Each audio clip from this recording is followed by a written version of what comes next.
macam mana cara untuk kita dapatkan pendapatan dan betul atau tak kita boleh jana pendapatan daripada sistem top up down bin ni. Siapa yang nak tahu cara untuk kita dapat komisen ataupun dapat keuntungan daripada sistem top up down bin ni, boleh lihat video ni sampai habis. Dekat skrin sekarang ni kita boleh lihat ini adalah pendapatan untuk package light. Untuk package light ni dia dah buat selama lebih kurang 3 hingga 4 tahun. So seminggu dia akan dapat lebih kurang 1,300 hingga 1,500. Boleh lihat dekat sini, ini adalah tempoh komisen yang dia dapat. Ini adalah komisen untuk tempoh seminggu, dia dapat RM1,300 tanpa dia jual top up. Dia dapat komisen daripada transaksi downline yang dia daftarkan sahaja.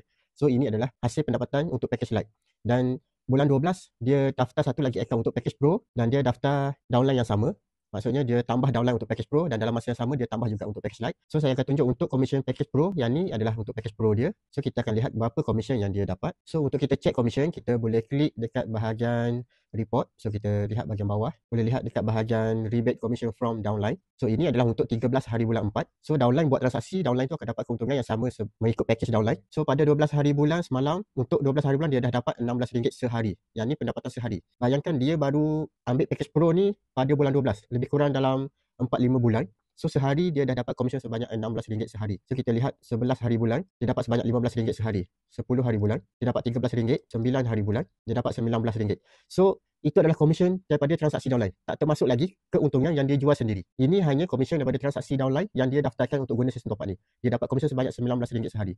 Untuk package pro ni, promosi kita buat sekarang ni adalah RM47 sahaja, dan dalam masa 3-4 bulan sahaja dia dah boleh dapat RM19 sehari komisen. Boleh dikatakan pendapatan dia sehari RM15 sehingga RM19 sehari daripada transaksi online top up. Selagi mana ada orang beli top up, ada orang bayar bil, selagi itu kita akan dapat komisen. So itu kelebihan siapa yang menggunakan sistem top up ni.